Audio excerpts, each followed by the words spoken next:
buenas noches, queridos amigos. Vamos a comentar las 5 noticias más importantes del día. Hoy día fue un día trágico para el mundo. El ataque del Estado Islámico en la ciudad de Bruselas, en Bélgica, ha dejado otra vez la sensación de que frente a tendencias extremistas, el mundo está absolutamente desprotegido. Nuestras condolencias para todos los belgas en este momento y especialmente para la familia peruana que ha resultado enlutada por este terrible atentado. Una peruana murió en el aeropuerto cuando estaba por embarcarse a Nueva York con toda su familia. Si en los problemas electorales o la contienda electoral, ¿quién le ganaría a Keiko en segunda vuelta? Es la gran pregunta, pero vamos a ver si Keiko llega a la segunda vuelta porque el jurado todavía tiene que determinar su participación. El pleito en el nacionalismo cobró realmente ribetes insospechados. Daniel Urresti escribe una carta durísima contra la señora Nadine Heredia y la dirigencia del Partido Nacionalista. Separan además a una de las personas más importantes de prensa de Palacio, la señora Randa, de una manera absolutamente arbitraria. ¿Qué pasa con el nacionalismo que ya no se queda con nadie en casa? Y problemas en la Comisión de Educación. Tiembla la ley SUNEDU. Estarían echándose para atrás los congresistas que probablemente ni vayan a la reelección y que su prestigio les importa poco. Usted sabe si va a tener que votar con voto electrónico, váyase informando, que ese puede ser otro dolor de cabeza. Vamos a nuestros titulares y presentamos a nuestros invitados. La primera noticia, la ciudadana peruana Adelma Marina Tapia Ruiz, natural de Ucayali y madre de 2 hijas, figura entre las 34 víctimas mortales que ha dejado esta madrugada el atentado terrorista en Bruselas, Bélgica. La segunda noticia, el más reciente simulacro de votación de Datum, revela que el candidato de Peruanos por el Cambio, Pedro Pablo Kuczynski, superaría por 5 puntos porcentuales a la lideresa de Fuerza Popular, Keiko Fujimori, en una eventual segunda vuelta. La tercera noticia, el exministro del Interior, Daniel Urresti, cuestionó duramente a la dirigencia del Partido Nacionalista tras el retiro oficial de su candidatura a la presidencia de la República. En una carta dirigida a los nacionalistas de corazón, dijo estar dispuesto a liderar un frente de oposición a las actuales autoridades de su agrupación, entre ellas su presidenta Nadine Heredia.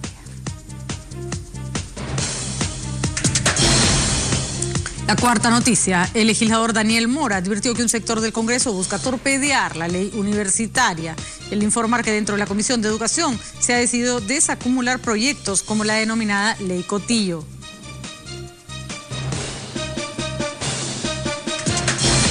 La quinta y última noticia de hoy, los ciudadanos de 30 distritos de Lima y Callao van a emplear el voto electrónico en las elecciones generales del 10 de abril. Por este motivo, miembros de mesa de ciudadanos en general se vienen capacitando a fin de no generar confusiones. Bueno, está con nosotros 2 grandes invitados que me acompañan esta noche, el señor Enrique Cornejo, exministro de Transportes y candidato. No eres candidato al Congreso. Yo estaba convencido. Prometí y cumplí. Muy bien. Y Mario Castillo Freire, abogado y analista político. Muchas gracias por la invitación. Gracias a los dos por estar acá. Gracias. Y bueno, empecemos analizando esta coyuntura internacional tan triste, pero a la vez tan asfixiante, porque frente a los ataques del Estado Islámico, que como nosotros conocemos, porque hemos vivido el terrorismo, son arteros, son imposibles de determinar, por más inteligencia que haya, sus puntos de ataque son múltiples, porque hoy puede ser Bruselas, mañana puede ser París, mañana puede ser Bonn, pasado mañana puede ser Madrid. ¿Cómo se enfrenta una cosa así? Hay una vulnerabilidad en el mundo frente a una ideología absoluta y completamente extremista y desquiciada.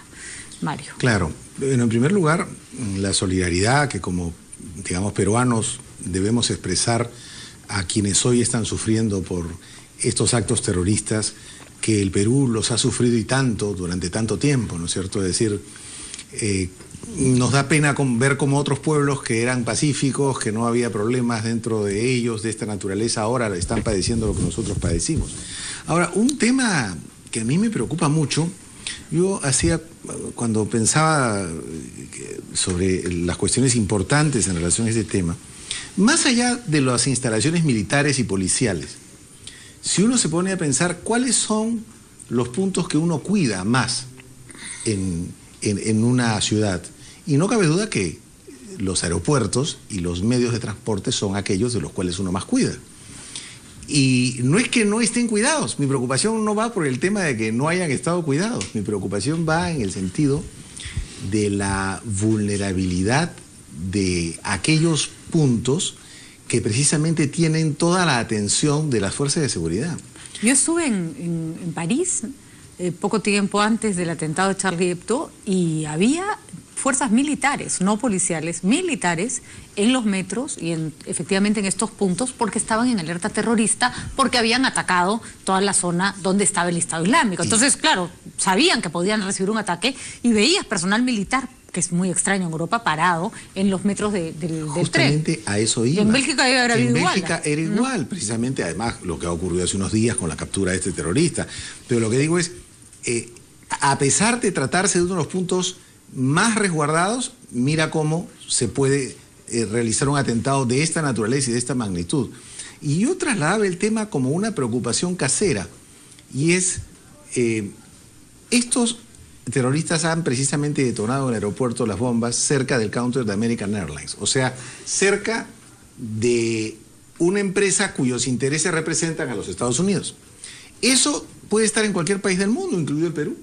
Entonces yo me hacía la pregunta, ¿cuánto nos revisan cada vez que entramos al Jorge Chávez, por ejemplo? Es decir, cada vez que entramos al Jorge Chávez, yo tengo la respuesta, porque soy usuario del aeropuerto.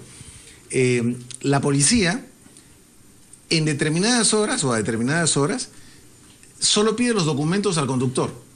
No revisa, como se hacía algunos años, ni la parte de abajo del vehículo, ni la maletera.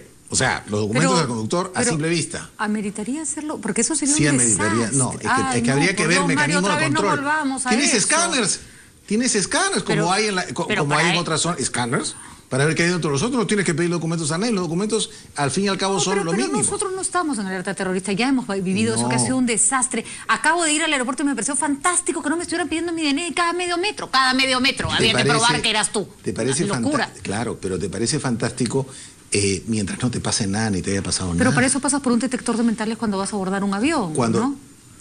Pero precisamente el problema no ha estado abordando ningún avión. Pero entonces, ¿qué hacemos? ¿Ponemos escáneres en los centros comerciales? ¿Ponemos escáneres? No, o sea, yo creo que no se puede vivir con ese terror. Yo no hablo de centros comerciales ni mucho menos. Yo estoy hablando de los sitios más vulnerables. ¿Cuál es el sitio más vulnerable y apetecible por cualquier grupo terrorista? Mario, el atentado en París fue en una discoteca. O sea... Bueno... No, es que si con esa lógica no hay forma de protegerse. Entiendo el punto. Y me imagino que ahorita deben estar pensando todos así en Europa. Pero eso ha demostrado que no resuelve el problema. Pero es mejor preocuparse por un tema, evaluarlo y finalmente tomar una decisión bajo responsabilidad de las autoridades que no preocuparse por ello. A ver, Enrique, ¿tú qué piensas? Yo, bueno, tengo que solidarizarme con las víctimas y con la familia peruana también, obviamente. Y claramente la violencia no lleva a nada, pero no podemos bajar la guardia. La democracia, el Estado de Derecho tiene que defenderse. Y lo que estamos viendo en Europa es que a pesar de la tremenda, disponibilidad de fuerzas armadas y policiales... Ojo, y de servicios de inteligencia. Y de inteligencia, ¿no? que nunca dejaron de funcionar. Que suele ser lo más efectivo, sí, ¿no? Claro, y que han hecho capturas importantes. Que deben haber evitado otros varios atentados, digamos, y ¿no? por supuesto... Probablemente este atentado es una respuesta bastante coordinada, pero una respuesta a las capturas últimas. Sin embargo, lo que queda claro es que no podemos tener total seguridad, inclusive con estos tremendos dispositivos de seguridad. Y entonces yo creo que esto tiene que mirarse con un sentido mucho más integral, ¿no? Tenemos un problema global, ya no es un problema solamente europeo, y estamos involucrados, no solamente porque ha muerto una compatriota, sino porque además hay implicancias. Yo creo que se viene, sobre todo del lado europeo, una rigidez en los procesos de inmigración. Justo cuando nos tocaba y justo cuando nos ha tocado la liberación de la Schengen, es probable que en general, no solamente en algún otro país, se hagan algunas restricciones para tratar de controlar lo que evidentemente es un problema serio de controlar, ¿no? Nos explicaba una peruana que vive en Bélgica, Fiorella Llanos, con quien hablábamos en la mañana, que claro, el espacio Schengen lo que permite es que la gente circule sin que ni siquiera te paren para pedirte pasaporte. Que no es que van a cerrar las fronteras, pero que probablemente ahora sí te pidan documentos, te chequeen antes de entrar, ¿no? Yo entiendo tu preocupación, Mario, cuando dices necesitamos más seguridad. Y probablemente esa sea la respuesta instintiva, pero no sé, lo que más me aterra es que no creo que eso nos vaya a salvar de un futuro atentado. Claro, lo que ocurre, Patricia, es que, como decía Enrique, el problema es que es un un problema de seguridad global. Cuando tú tienes un problema de seguridad global, no es un problema de seguridad local, porque los puntos que son objeto de atentados o los ciudadanos de otros países que son objeto de atentados pueden estar aquí en Japón o en Bélgica. De hecho, el atentado además ha sido al counter de American Airlines, claro, ¿no? Con una dirección en la estación clara, del ¿no? metro que está cercana a la zona de oficinas gubernamentales. Entonces, siendo esa la realidad, digamos, acá siempre reaccionamos a posteriori, digamos, claro, a Dios gracias ha pasado el peligro, el gran peligro que antes era el terrorismo en la capital y todo lo demás, sí, es verdad, pero este tipo de situaciones deben un poco jalarnos las orejas para evaluar nuestros propios mecanismos de seguridad, para ver cómo están, o sea, qué hubiera pasado en una situación similar aquí. ¿Qué medios de respuesta hay? ¿Cuánto funcionan los servicios de inteligencia? ¿Se están preocupando realmente los servicios de inteligencia de estos temas o no? Esos son asuntos que uno como ciudadano no puede responder, pero sí preguntar. Triste porque con las personas que hablábamos les preguntábamos cuál es la respuesta natural de la población frente, por ejemplo, a la población árabe migrante que en Bélgica no es poca, ¿no? En Bruselas no es poca. Y esta chica nos decía, bueno, yo sé que no está bien, pero salgo a la calle y me da miedo. Y los miro con desconfianza. Y sé que no está bien, pero no lo puedo evitar, ¿no? Y hay que luchar constantemente contra ese sentimiento. Eso es muy duro, ¿no? Hoy había una foto en el internet que dramática, ¿no? Un niño inmigrante que está en proceso de entrar a algún país europeo, que había puesto un letrero que decía perdón por lo de Bruselas, ¿no? Sí, claro, por sí, cierto, ¿no? Es una cuestión... Y encima en la población musulmana, que a mí me da pena, como tienen características ya sea raciales o de formas de vestirse que tienen que ver con su tradición, son muy fáciles de identificar, ¿no? Entonces, más blanco de discriminación y de probablemente recibir represalias que... Y de ¿no? hecho en Europa han resurgido movimientos neonazis, ¿no? Y que están al otro lado. Bueno, y Donald Trump ya dijo, por supuesto, ya, ojo, lo que le pasó a Europa no permitamos que nos pase a nosotros, con lo cual no sé qué va a hacer con toda su población árabe, la va a sacar a patadas de Estados Unidos. Y esto también va a repercutir sobre el tema de cuál es la actitud de Europa en relación a los migrantes, a los refugiados. En que el tema ya era un problema, sí, claro. ¿no? Y que Angela Merkel ha quedado frente a Europa, a pesar de que yo creo que su actitud fue muy valiente, como una candelejona, más o menos, ¿no? Claro, y esta que se le ocurre aceptar es el migrantes, país, ¿no? si mal no recuerdo, es el país que más ha acogido precisamente personas en estos problemas. De tal manera que, bueno, ojalá que no haya la política de acción y reacción, ¿no es cierto? Que el tema sea meditado de manera muy seria y humana, ¿no? Bueno, realmente triste, complicado, el mundo se ha vuelto un lugar mucho más peligroso, ¿no? Y realmente dramático que una ciudadana peruana que probablemente haya sobrevivido a muchos problemas terroristas acá termine sucumbiendo ante el terrorismo internacional, ¿no? Eso demuestra lo que decías, Mario, que no es un problema local. Este es un problema que nos involucra a todos, nos duele a todos, nos toca a todos. Nosotros nos vamos a ir a una pausa y volvemos con el siguiente tema. ¿Qué pasaría en una eventual segunda vuelta? PPK le gana a Keiko, claro, pero para eso tiene que llegar a la segunda vuelta. Ya venimos.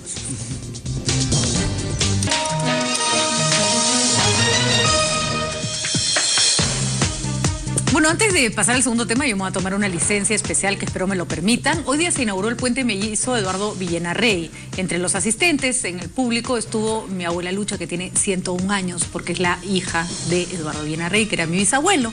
Así que mi abuela estuvo ahí para ver cómo se inauguraba el puente de su padre. Estuvo ella y su hermana Marta, que es otra señora también de muy avanzada edad, paraditas, demostrando que son buenas ciudadanas y sobre todo recordando a su padre. Así que un abrazo especial para mi abuela, a la que admiro y quiero muchísimo. Gracias por permitirme el cherry familiar y seguimos con el tema. Linda mi abuela.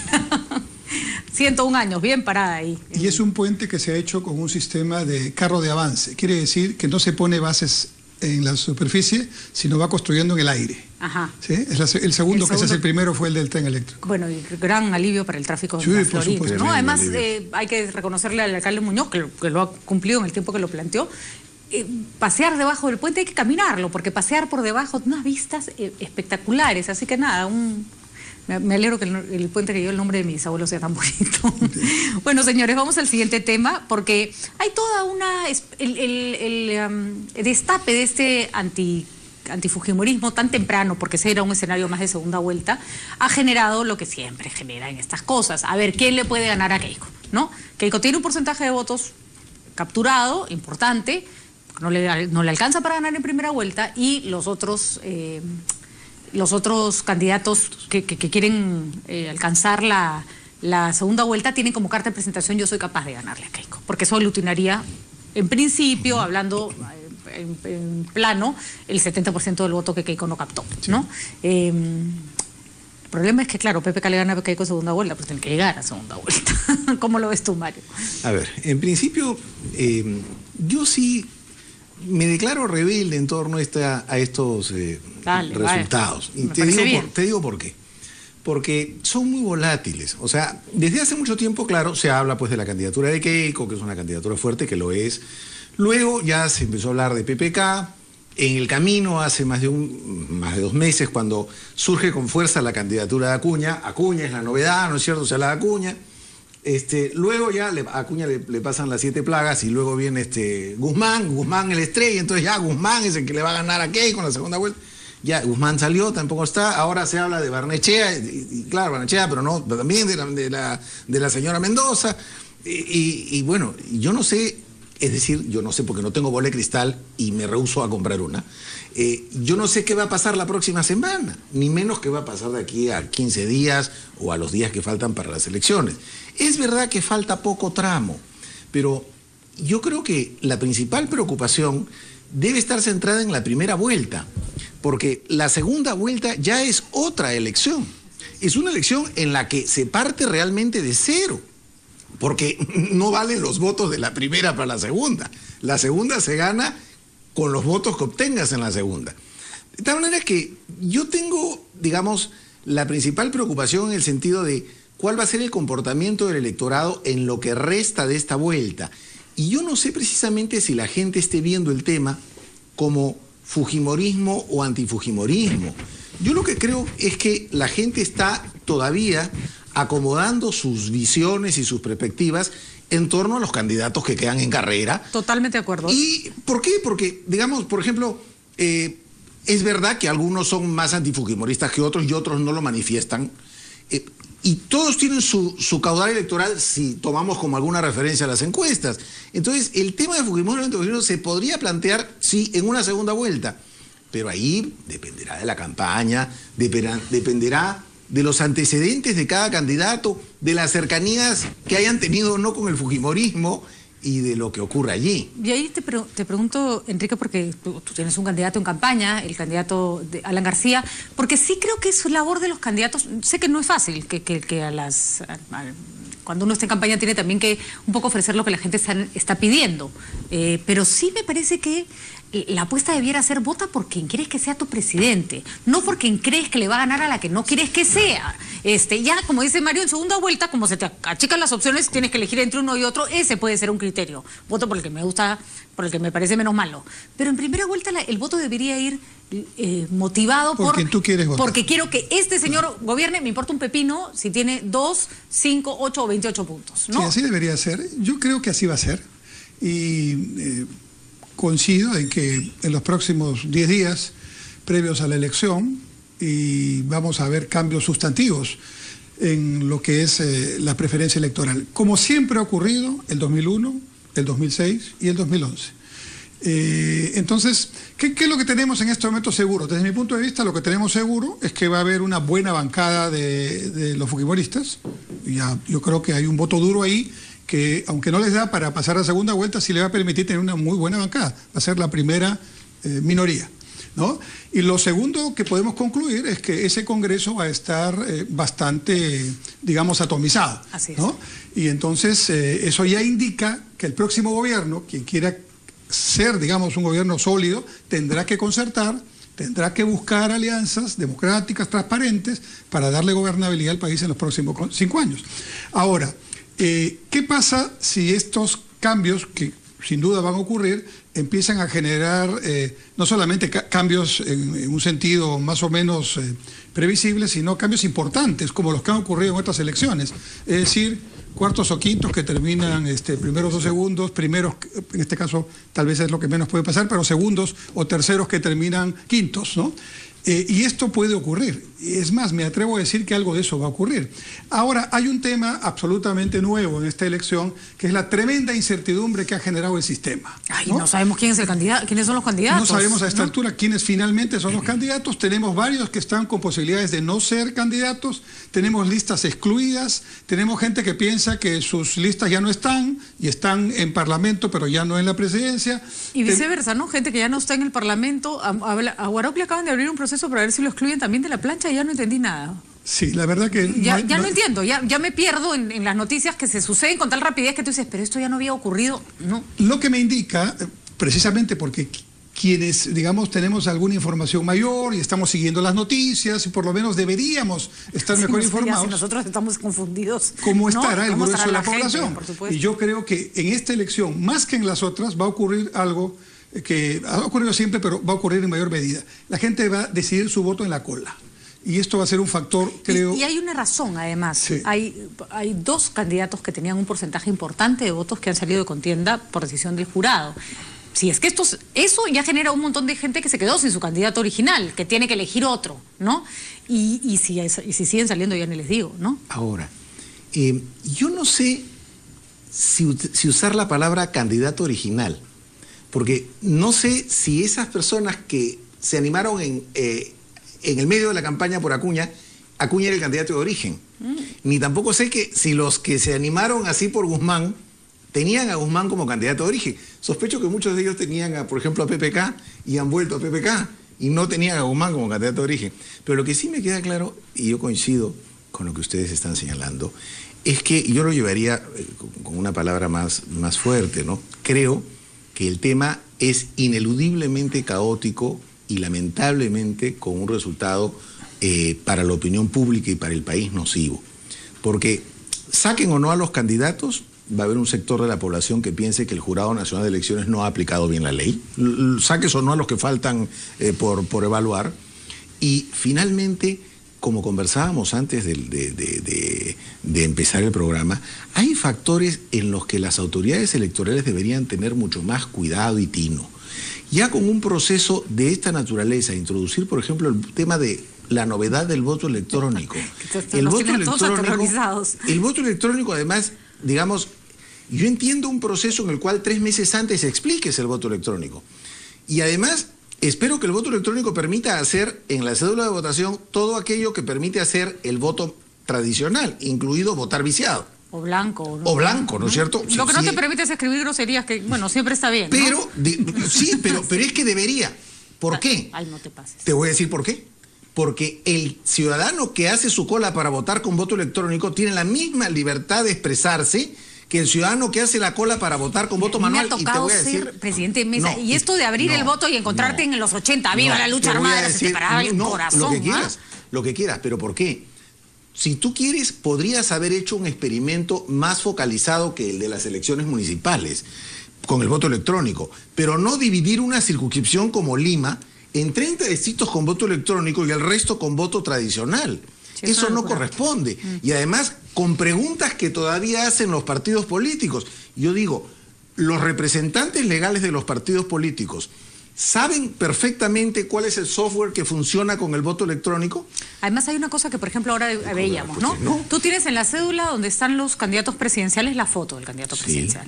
Luego pasas en el voto electrónico a la pantalla donde están los candidatos al Congreso. Ya no se ve la foto de los candidatos presidenciales, solo se ven los símbolos. Cuando tú tienes una cédula, tú abres así y ves todos. Entonces, si te olvidaste cuál era el símbolo de el APRA, por ejemplo, que la trae complicada porque viene con un símbolo distinto, buscas la cara de García, ya. Entonces te vas al lado. ¿Cómo haces eso en voto electrónico? No es exactamente igual, ¿no? Y encima después aparece otra pantalla y tienes que elegir el número del preferencial. La modernidad es muy buena, pero la modernidad requiere inducción. Requiere un proceso de aprendizaje. Y no es un proceso de aprendizaje de personeros, tienes de los votantes. Y en este momento la OMPE está tratando de hacer algunos pilotos, simulaciones. Ha estado aquí un módulo en RPP, pero creo que ya el tiempo se le fue. O sea, va a haber un problema serio. Tengo información que en los lugares donde en la votación municipal, el 2014, se hicieron los pilotos, uno fue Ancón, hubo problemas. Uno de los problemas es que algunas personas no sabían operar exactamente el... ¿Cuántas veces les ha pasado encontrarse con una persona que no sabe cómo operar el cajero automático? El cajero, por supuesto, el ATM. Y ¿cuántas veces? ¿Y a dónde, millones. ¿Y a dónde va el problema? En los casos, me referían, donde ocurrían estas situaciones y se demoraban, aparte que las personas que estaban en la cola reclamaban que se apuraran, ¿no? Venía el representante de la OMPE, que están allí en los centros de votación, y entraba al lugar de la... Y le explicaba. Para explicarle, ya eso es una cuestión irregular. Entonces, yo me pregunto, en una elección tan cuestionada, ¿qué va a pasar a la hora que el candidato que no alcanzó los votos diga, pero en el local tal, el de la OMPE ha estado direccionando el voto y en el local tal se fue la luz y en el cual se atracó la máquina? La verdad, yo creo que el voto electrónico es un gran avance y ojalá todo el Perú vote electrónicamente en breve. Pero en particular este proceso es un dolor de cabeza y ya está viciado. Entonces, ¿qué vamos a ponernos a hacer experimentos? Además, es un experimento, porque no anunciaste oportunamente que iba a haber voto electrónico. Eso debió ser parte de un proceso largo de aclimatación, como están llevando la maquinita de diversos locales, ¿no?, frente a los canales de televisión para que vean cómo se vota electrónicamente, ¿no? Debieron hacer como un proceso de aprendizaje masivo. Ya veo yo a la gente en la calle. Imagínense que todo funciona bien, pero que va lento. Van a dar las 8 de la noche, no se puede cerrar la votación, todo el mundo va a gritar fraude. Esto es un laberinto. Pero yo quería agregar de repente algo, me equivoco, ojalá Patricia, nunca en mi vida desearé estar más equivocado. Yo quería agregar algo que me olvidé decir de la primera parte de este bloque. Y es que yo no estoy seguro que la segunda vuelta sea una segunda vuelta que esté marcada por fujimorismo y antifujimorismo. ¿Tú estás contemplando que no vaya Keiko? No estoy contemplando que no vaya Keiko. Que vamos, siempre es una opción también. No. Digamos, eso es una posibilidad. Ámbito de posibilidades. Pero no, yo voy a otra cosa. Lo que ocurre es que, digamos, cuando se plantea la disyuntiva fujimorismo-antifujimorismo, se plantea la disyuntiva en el sentido de que, claro, fujimorismo y algo distinto o mejor que el fujimorismo, ¿no es cierto? ¿Y qué pasa si la alternativa en esa segunda vuelta tiene o puede tener más cuestionamientos que el propio fujimorismo? O sea, no se tiene por qué asumir que el fujimorismo, para quienes efectivamente no somos fujimoristas y todo lo demás, sea necesariamente la opción menos deseada en esa segunda vuelta. Te voy a decir por qué. Por ejemplo, yo te voy a decir muy claramente, si a mí me pones en una segunda vuelta entre Keiko Fujimori y Verónica Mendoza, para mí no hay fujimorismo antifujimorismo. ¿Quién me garantiza la estabilidad del país y quién no? De acuerdo, pero la segunda vuelta no necesariamente es la isla de la fantasía. No. Ese es el escenario que más le conviene a Keiko, por cierto. Claro, yo creo que frente a Mendoza, no necesariamente la isla Keiko de la fantasía. gana limpia, ¿no? Un tema importante que creo que hay que añadir es que en esta elección tan incierta, tan inestable, de reglas que todavía no están reglamentadas y que nadie conoce bien, deberíamos hablar mucho más de propuestas, ¿no? Y creo que es un error, me pasó a mí cuando estuvimos en la contienda municipal, que el debate oficial esté tan cerca del final. Así es. Debería tener por lo menos 2 o 3 semanas antes. Y debates técnicos antes, además. Ya deberían estar debatiendo. Porque existen. Exacto. Pero existen oficiales. en todas partes del mundo, debate el equipo económico, debaten sobre el tema de salud y salen los representantes del partido, y que ni siquiera los candidatos. Y que la población vea también lo que tiene que ver, ideas, propuestas, quién plantea, cómo lo plantea, con ahora, qué por equipo, ejemplo, con qué financiamiento. Una chica que conozco mucho, que trabaja en el elenco de folclore del Ministerio de Cultura, que hacen un trabajo tan lindo, me preguntaba por un candidato y me decía, ¿tú sabes cuál es su posición con respecto al Ministerio de Cultura? ¿Lo va a desaparecer? ¿No lo va a desaparecer? Escucho, yo no tenía la menor idea, no sabía qué contestarle. Le dije, buena pregunta, lo voy a preguntar la próxima vez que me toque entrevistarlo, porque para ella va a ser decisivo ese argumento de cómo va a ser tratada la cultura, porque la atañe directamente, porque es parte de su interés, y no tiene idea, porque simplemente no se debate, no se da a conocer. Buen punto. Nosotros nos vamos a una pausa y sí, a Vladimiro Guarojo, y vamos a terminar de completar la idea, le han abierto otro proceso, porque ya lo excluyó el jurado especial de Huancayo por el tema, en el tema congresal. Ahora le han abierto en el jurado de Lima para ver si también lo excluyen de la plancha presidencial. Así que efectivamente las historias van en capítulos y cada vez nos confunden más. Quería precisar eso. Vamos a una pausa y volvemos con más.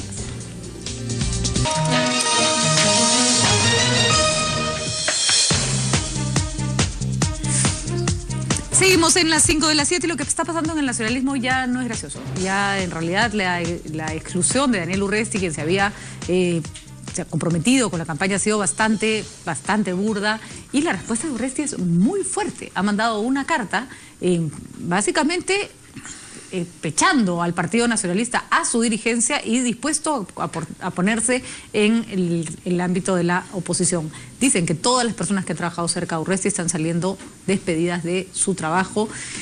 Y la verdad que a mí me asusta un poco lo que está pasando en Palacio. A mí me parece que en Palacio algo se está saliendo de control, ¿no? Y la verdad que me daría lo mismo si fuera un partido cualquiera, pero se trata del partido que todavía tiene en sus manos la dirección del país. Enrique.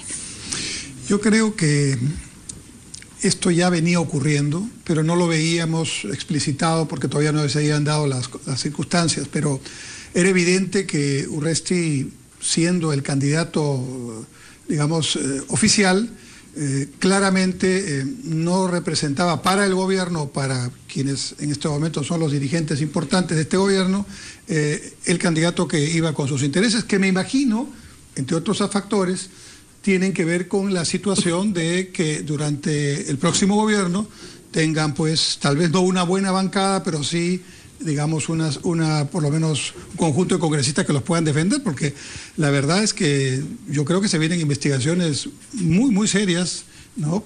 Y temas que están ya planteados y que se explicitarán en los próximos meses con respecto a una serie de situaciones que plantean por lo menos asuntos que deben aclararse. Un tema. Entonces Urresti, con su carácter y su forma bonachona y bastante atractivo para los medios, que obviamente entrevistar a Urresti me parece que siempre es interesante porque puede generar un titular gracioso, pero esto, como tú dices, ya salió de lo gracioso. Ya salió de lo anecdótico, ¿no? Ya entró en un tema que además refleja un problema de institucionalidad.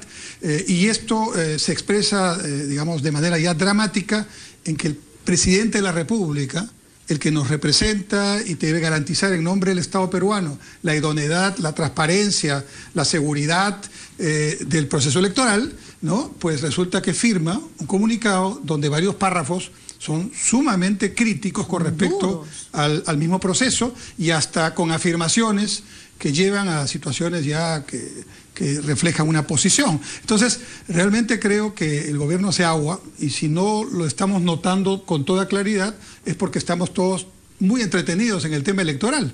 Pero apenas termine el proceso electoral, yo creo que vamos a ver lo que siempre ocurrió. Un gobierno que nació de un proceso bastante improvisado, ahora sabemos, pocas personas, la primera dama entre ellas, que controlan y han controlado durante todo este año el proceso, con funcionarios que fueron reclutados cuando los que llegaron con el presidente Humala se fueron, como el mismo presidente Humala dijo, bueno, no duraron ni 6 meses, ¿no? Y me refiero a varios que hoy están de candidatos en otras tiendas, incluida la señora Verónica Mendoza. Entonces ellos, que estuvieron en el inicio, pues fueron poco a poco yéndose, y resulta que el gobierno tuvo que hacerse con funcionarios, algunos de ellos independientes, gente, yo creo que algunos de ellos que tienen muy buena intención, pero no hay un modelo, no hay un liderazgo, no hay un norte, no hay principios básicos que nos permitan decir, bueno, el curso es este, y si comparamos la hoja de ruta con lo que se está haciendo, realmente creo que vamos a tener un resultado bastante mediocre, ¿no? Por llamarlo así. Hay algunos temas rescatables, yo creo que se mantuvieron algunas políticas de Estado en la parte económica, se mantuvieron políticas de Estado en lo exterior con los tratados de libre comercio, el tema con Chile, que son rescatables, beca 18, 2 o 3 temas más, pero lo demás, el país paralizado y una situación realmente de indecisión que nos costará en el siguiente gobierno, yo creo que los 2 siguientes gobiernos, volver a retomar a las velocidades adecuadas, ¿no? Realmente es una tristeza lo que está pasando, ¿no? Porque además Daniel Urresti dijo algo serio, dijo que cuando él había empezado a garantizar que en un eventual gobierno suyo investigaría a quien haya que investigar, el nacionalismo empezó a echarse para atrás, ¿no? Ahora, Patricia, acá hay un tema adicional, mira, yo creo que lo que se está desmoronando, lo que se está terminando de desmoronar, no es un partido, porque en realidad yo me resisto a creer que alguna vez hayan tenido la voluntad de que eso sea un partido. No me refiero jurídicamente hablando, que sí lo son. Me refiero a que hay experimentos políticos, como lo fue el Fujimori del 90, que utiliza esta agrupación de personas para llegar al poder, pero que no tienen la voluntad de seguir cultivando a estas personas como una institución político-partidaria. Es decir, Fujimori, todos nos acordamos cómo empezó a tener problemas con sus propios vicepresidentes, con sus parlamentarios, y Exacto. hasta que llegó el golpe del 5 de abril y se acabó el partido, cambió de nombre y después otro, pero que haya querido en ese momento construir un partido no lo quiso.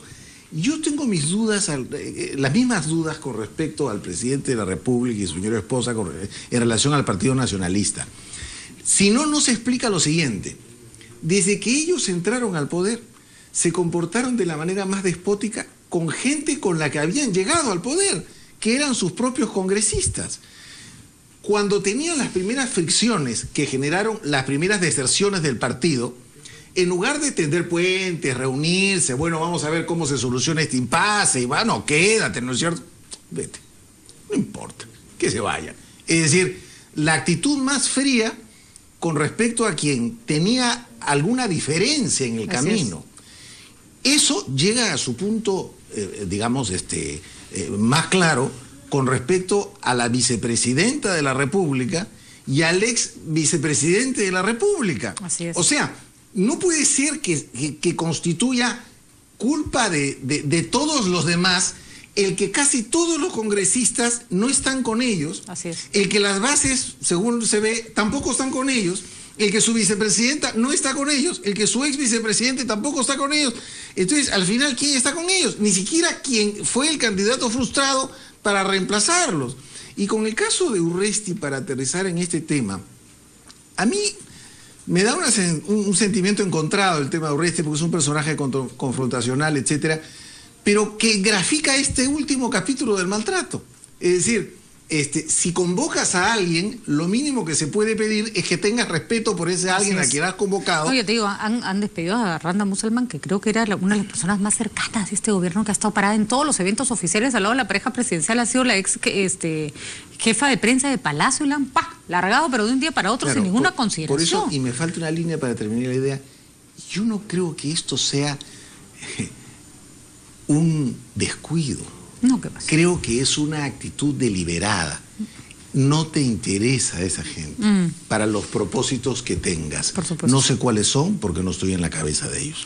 Realmente increíble lo que está pasando, porque finalmente uno lee el Twitter de la señora Nadine Heredia, que se lo contó a su letra, y no se asusta, porque en manos de ella y de su marido está el futuro del Perú hasta julio de este año. Hay todavía muchísimas cosas que arreglar, y la tranquilidad, la paz y la ecuanimidad no parecen estar acompañándolos en este momento, y se necesita un poco de tranquilidad. Finalmente, el Perú es mucho más grande que la pareja presidencial y que sus problemas. Vamos a ir a una pausa y regresamos con la explicación del Jurado Nacional de Elecciones sobre lo que está pasando en estas elecciones. Ya volvemos.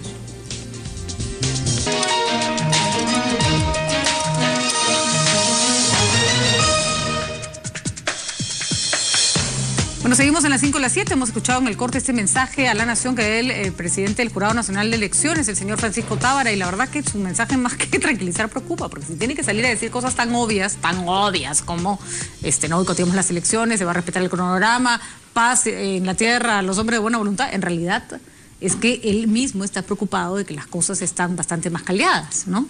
Claro, en realidad el mensaje es un mensaje que, digamos, formalmente hablando, debería tranquilizar y todo, ¿no? Por lo que dice, ¿no? Porque es el presidente del jurado. Pero en verdad, en el entre líneas preocupa, porque ya el hecho de que haya la sola necesidad de que el jurado, el presidente del jurado grabe un mensaje de esta naturaleza y se emita, implica que el piso no está parejo. Implica que efectivamente hay una crisis, y la crisis el jurado la está viviendo porque en ningún proceso se han producido pues tantas impugnaciones y tantas situaciones que resolver, que puedan determinar no que un candidato al Congreso no postule o que la hoja de datos está con alguna falsedad concreta, que los principales candidatos se puedan seguir cayendo y que sectores de la población precisamente cuestionen las resoluciones del jurado en un sentido u otro. Lamentablemente el jurado, no digo que esté en una encrucijada porque no la está, el jurado está lamentablemente en un callejón sin salida. Lo que se resuelva finalmente va a ser cuestionado por alguna parte de la población. Lo fundamental en esto, por cualquier tribunal de justicia, es que tiene que seguirse adelante con el proceso, y el jurado tendrá en el momento debido que proclamar a los ganadores del mismo. no hay vuelta atrás ni marcha atrás. O sea, lo que diga el jurado es lo que se tiene que acatar y lo que se tiene que respetar, le guste o no le guste a los participantes en este proceso. Enrique, No curiosamente tú estuviste en el último proceso electoral. No hubo nada de esto. No, claro. ¿No? Esto es absolutamente inédito. Sui generis, ¿no? Y yo creo que si el propósito de este mensaje del presidente del jurado es dejar zanjado que no hay ninguna forma en que se pueda alterar el cronograma electoral, yo creo que sí es positivo, porque definitivamente en los últimos días, alentados por algunos de los candidatos que ya no están y por algunos otros analistas, se ha estado evaluando la posibilidad de que si sale este o si se queda este otro, ¿qué puede pasar?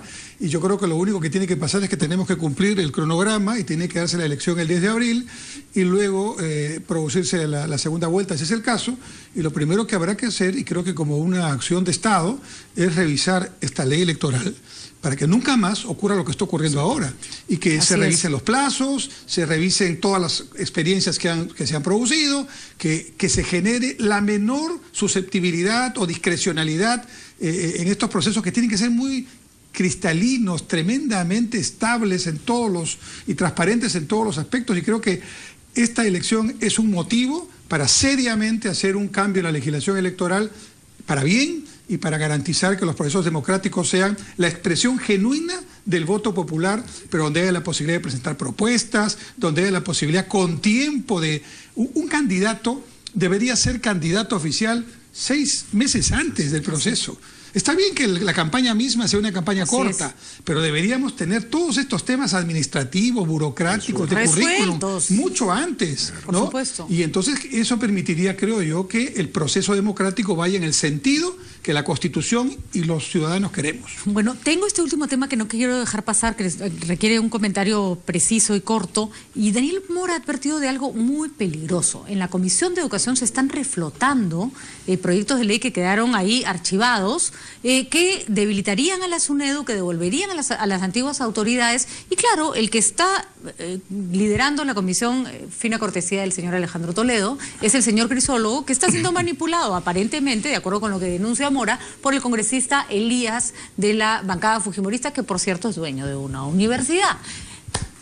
Auxilio, o sea, mientras todo el mundo está mirando por otro lado, van a farrearse la ley universitaria, que con defectos, sin defectos, es un avance que puede ser perfeccionado, pero que no se trata de hacerle huecos en este momento, ¿no? Claro, en realidad la ley universitaria ha sido un gran avance, y no solo eso, sino que el mérito que tuvo Mora es luchar contra viento y marea. Así es. En pocas ocasiones un proyecto de ley ha tenido que ser tan defendido, a pesar de las modificaciones que sufrió en el camino, naturales de todo debate parlamentario, contra tantos intereses en contra, contra múltiples intereses en contra, que además, digamos, naturalmente son intereses que nunca se darán por vencidos, porque es mejor volver a una etapa en la cual no existía el control que hoy existe a través de la SUNEDU, con todos los cuestionamientos que yo sé jurídicamente eso puede tener, pero que representa una luz en el futuro de calidad de las universidades. Yo sí estoy de acuerdo con la ley, no con toda la ley, pero sí con el esquema general de la ley, con el espíritu y de la sin ley. duda una vuelta al pasado tras bambalinas, sin discusión pública, sería un pecado. Y efectivamente, yo recojo lo que acabas de decir. Mora debió seguir al frente del tema de la Comisión de Educación hasta que terminara este gobierno, y nunca esperar que el líder del entonces partido de Mora le pusiera la zancadilla que le puso. Así es, de una manera vergonzosa. Claro. Le ha pedido Mora, y creo que eso es algo que les deberíamos pedir a los candidatos, es cierta consecuencia con lo que pregonan versus lo que todavía están haciendo sus congresistas que están en el Parlamento. Y en este caso hay un discurso de Keiko que no calza con lo que están haciendo sus congresistas en el Parlamento. Este es un tiempo en el que ya el actual Congreso y el propio Ejecutivo tienen que dejar que las cosas sustantivas las vea el próximo Congreso y el próximo gobierno. Es lo democrático, es lo sano, y creo que a eso deberíamos apuntar. ¿Cuántas leyes aprobadas entre gallos y medias noches cuando se va a un congreso antes de que entre el otro han terminado perjudicando a nuestro país? Pues, ¿no? Eso es una vergüenza. En lugar de eso, deberíamos buscar que el gobierno que está terminando pues vaya preparando una transferencia que no sea solamente formal, sino sea una transferencia que permita recuperar un poco el tiempo, que permita, por ejemplo, en 2 o 3 temas que son fundamentales, la seguridad ciudadana, que es un tema que sigue en el día a día generando tantas muertes y tanto problema, pueda ser tratada rápidamente por el siguiente gobierno, y creo que esos son temas de Estado que tenemos que aprender a manejar. Y en cuanto a la ley universitaria, yo creo que la ley universitaria, en cuanto se refiere a calidad, acreditación, investigación, institucionalización, debe fortalecerse. El único tema que particularmente estoy en desacuerdo es con esa designación desde el Ministerio de Educación, que creo que hay que buscar formas autónomas. Me parece que la solución no está en que regresen las antiguas autoridades, miremos sino hacia buscar adelante, otras miremos hacia adelante y debatir mejor y buscar otras formas. Pero sin sorpresas. Sin sorpresas. Así, sin petardeos, sin conejos debajo de la chistera, ¿no? Sí. Así que, señora Keiko Fujimori, de verdad, tiene la oportunidad de poner los puntos sobre las sillas, colocar en su lugar al congresista que está contrabandeando, junto con el señor Crisólogo. Por cierto, el problema de pertenecer a partidos que ya están en la última lona es que no tienen nada que perder. No me refiero al fujimorismo, por supuesto. La señora Keiko tiene algo que perder y por eso debería participar activamente. Y desgraciadamente el congresista Crisólogo no le importa, ya nada puede afectar más a su líder, entonces le hará un poco lo mismo.